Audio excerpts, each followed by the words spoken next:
Hi S2. We're going to start with a warmer activity here based on our learning for the Vikings today. So the first question is to think about what materials are most of our houses made out of today. And secondly, to write down what you had to eat yesterday. Think about the variety of foods that you actually ate and just take a note of them. Okay, so the first part is based on looking at how the Vikings actually lived, what their settlements looked like. And the main focus will be looking at Viking houses. So by the end of this lesson, you should be able to describe the layout of a Viking house, what you expect to find inside it, what it was built of, made of, and the different materials used. The first thing I'm going to do is watch a video. As you can see from this picture here, there's a lot going on within the Viking houses. We can see people eating, sleeping, cooking, some weaving going on there too. So there's a lot of things going on in a Viking house. So when we watch this video, I'd like to take down some facts from it. One fact if you're aiming to be a Viking citizen, 2 for a Viking warrior, and 3 for a Viking god or goddess. Well, Viking houses were called longhouses, and some of them were long enough to house their animals. Although many longhouses were made of wood, some were made of stone, earth and turf, as these materials were better at keeping out the cold. The Vikings were clever, because they made good use of anything that was nearby. A fantastic opportunity to buy a desirable longhouse in traditional Viking style. Cosy room at one end for all the family to share. No windows, but lamps are provided for lighting the longhouse.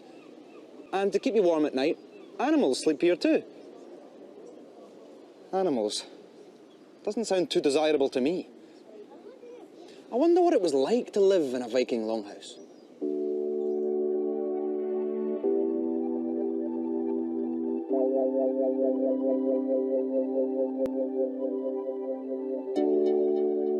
In the centre of the house was an open fire, which was used for cooking. It was probably very smoky because there were no chimneys. Smoke found its way out either through the doorway or through the roof. There were probably no windows to open, so there was no natural light. Instead, they had to use hanging lamps, which were made from stone, using wick and oil to provide light. Benches and beds lined the walls. Some houses even had cushions and wall hangings.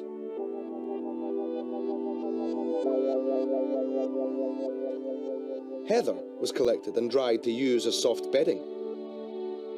Skins from animals and woolen rugs were used to make the houses warmer and more comfortable.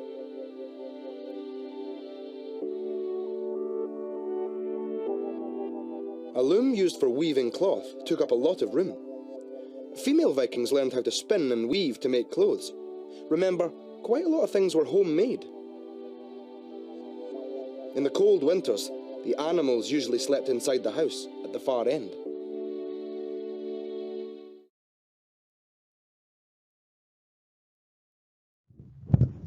Okay, so Viking settlements. Hopefully you got a few facts down from that video. Now, some Vikings were settlers. As you learned before, a lot of Vikings at first especially would go and raid other countries for their riches, take some wealth home with them. But some Vikings did actually begin to settle in new places that they went to. And they set up towns and villages, places for them to live and set up a new home. And they built their houses with wood, so it was very important where they settled that there was wood there to construct all the things they needed. You can see from this picture here, there's of course the boats that they needed, there's the houses that they lived in, there's the stores where they would keep their food, there's the blacksmiths as well. There's a lot of places within the Viking settlements where they'd be making and constructing things. Okay, so the first task you're going to have to do, which will be in the assignments tab, is to fill out a sheet, which you can see here. Now it will be there in the assignments if you want to do this digitally. However, if you can't, you may want to pause the video now and take down a note of the table, as you can fill this in as we go through the PowerPoint. Okay, so Viking longhouses. Now this picture here shows a modern reconstruction of a Viking longhouse, called the longhouse because it's a house and it's long. So they were often made of wood, as we said, The Vikings often settled there. Wood was easy to work with, easy to change the shape of it to fit into what they needed. It had a grass roof on it. We'll come back to later on why it had a grass roof, why that was important, but that's something you can think about just now before we come to that. The longhouse was built in the middle of a settlement. As you can see from that last picture, we saw those workshops going on, there were stores going on, so they'd all be built around these longhouses. And it wasn't just a family you would find inside, you'd also find their animals inside as well. Now, some longhouses were made of stone. This is more unusual. This would be happening where there was no wood nearby. This example here built near to mountains. That would obviously be stronger, it would be more robust, but it would take a lot longer to build. The materials being a lot heavier and more difficult to put into position. So how is it built? So we can see this picture here. It's kind of taken away the walls and the roof a little bit so we can see the structure of it. So we can see the frames of the building. And then most of the Viking homes, the longhouses, were just one long room in this box shape, shared by all the family, and sometimes even there was parts for animals too. Now we can see the uprights there put on stone. You think about why they're putting them on stone. Why is that going to be beneficial to this building? And think about why is there a hole in the roof? You may notice something from earlier pictures to explain why there would be this hole left in the middle of the roof. The exterior walls of the Viking longhouses looked like this. Now the methods that they used were still used quite recently in modern times. So what they would do is we would use wattle. So these were sticks, usually long branches. You can see this in the top left-hand picture. You can see these long sticks. Now they were used because they were easy to change and manipulate the shape of them, and they'd be woven around these upright posts.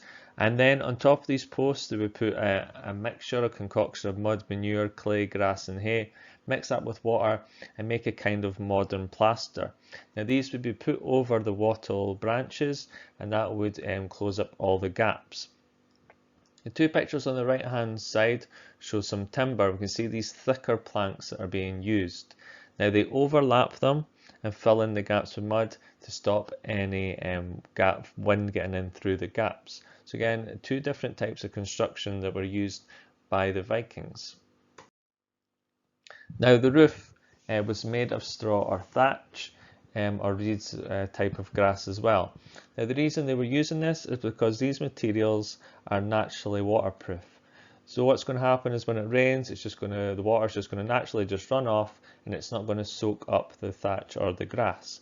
And it also helps keep out the wind as well. And the reason they're sloped is so all that water and snow just falls off the edges, and they are slightly overhung. As you can see, the roof doesn't stop in line with the walls. The roof actually runs further down than the walls, so that when the rain and snow falls off, it doesn't go into the walls and get the walls wet. There's also no chimney, so the smoke from the open fire drifted out through the roof. And we look back into that picture we saw of the hole in the roof. This could be where it would go out. Also, another important thing for thatch or grass was very good at insulation. So it's very good at keeping the heat in the house and stopping the cold coming in too. Now, the only light that would be coming into these longhouses would be from oil lamps or from the fire which was in the middle of them. There's only one small wooden door in the house. Most modern houses' doors are maybe made of PVC, the external door. Inside probably still wood. And it was dark inside because they only had one window. Not all had a window, or none at all. And the window was covered with animal skin or wooden shutters to try and keep the wind and the cold out. Now inside there was a cauldron was hung over the fire to cook the food, so a big pot. The fire was in the centre of the room, which, as we said, is giving the light, but it's also giving the heat. And we have that thatched roof, that grass roof, to keep all the heat inside. Now the smoke filled the room, and eventually it would drift up into that hole which is in the roof. And we can see some pictures on the right hand side of what these oil lamps would have looked like. to give some light within the longhouses. Inside the longhouse, the Vikings didn't have the luxury of carpets. Their houses were just built on the soil or stone underneath. So instead they would put rushes, leaves, grass on the floor to make it a bit comfortable when they're walking on at the end of their long day. Now, if you were wealthy in your longhouse, you may have beds along the outside. We can see on the picture on the left there. These beds would double up as benches to sit on during the day. And then at night time, you can get yourself comfortable with a nice animal fur or cloth to keep yourself cozy during the cold winter nights. This picture might make it slightly clearer what's going on inside the longhouse. We can see on both sides there, we can see these beds, benches. We can see the gentleman on the left is sitting down, the gentleman on the right is lying down on them.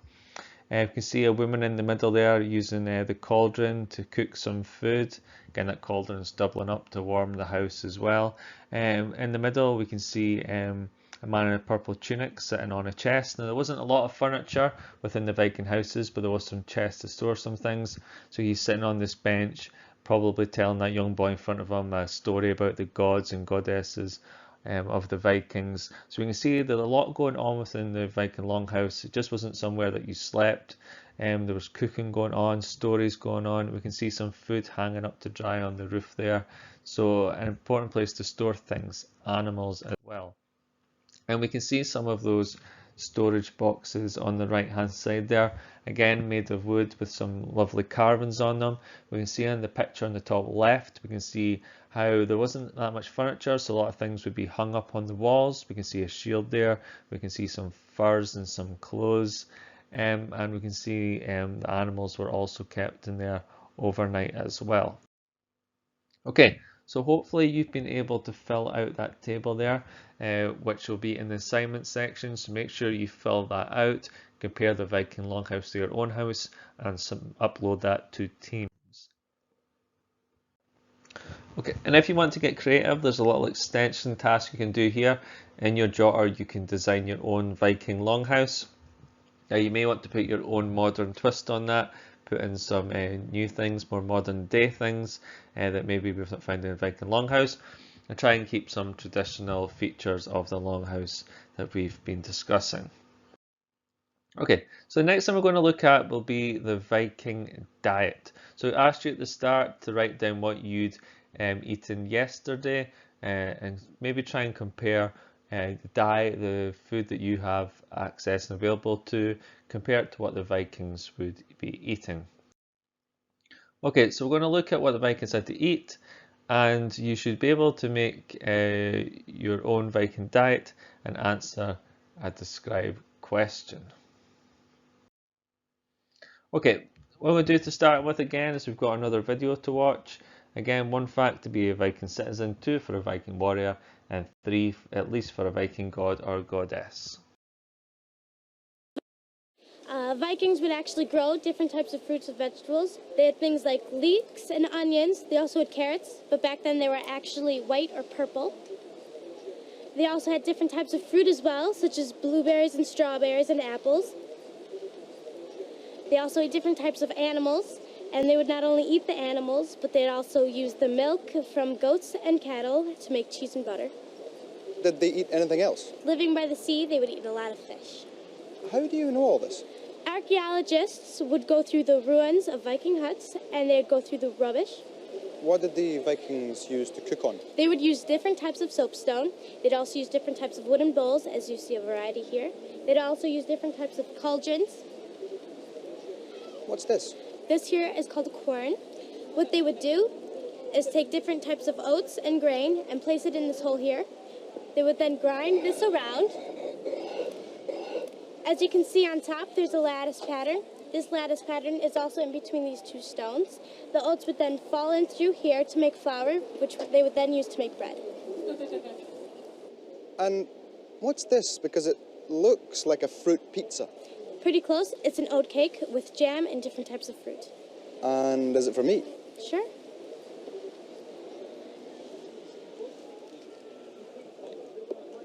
That's good.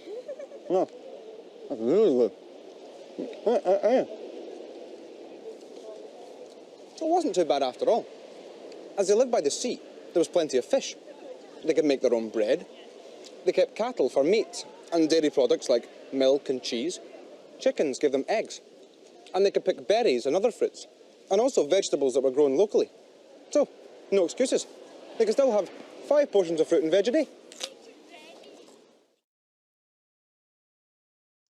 Hopefully you got some facts there about Viking food, and we're going to learn some more as we look at the Viking farms. Scandinavian farmland was not that great. The soil was not fertile, which meant it wasn't a good quality. So that meant that the crop yields were low. So basically, the soil that they were using to grow things in wasn't very good, so they couldn't get enough crops to feed the town or village which they lived in, which is one of the reasons why the Vikings left Scandinavia and went to new places to find good crop, good soil, so they could grow more crops. What could they get from the farms? They could still grow simple crops like barley and oats. They could use this to make things such as porridge, and they kept cows and goats, so they have access to meat, and they could also use those to get milk to make butter, cheese, buttermilk, so full of vitamins as well. So they had a good balance. Vikings particularly loved fish, and the most popular fish at this time was herring. There was a lot of herring available for them. And the Vikings came up with new techniques to make the fish last longer, ways of drying it out, storing it, so that this fish could last as long as possible. So what else did they eat? They hunted animals, so it wasn't just animals on the farm, they would hunt animals as well. And we can see this from this selection. There's a wide variety of animals that they could hunt because the Vikings went to different places in Europe, in Asia, Greenland as well, and to North America. So we see things such as polar bear, wild boar, rabbit, things that they'd be getting on land, and then we see things such as whales and seals, which they would maybe be capturing in the water. And also they grew vegetables, they had their own vegetable patches, and they also made their own bread as well. So again, they were not only just hunting for things, they were making things as well, having their own vegetable areas to grow things.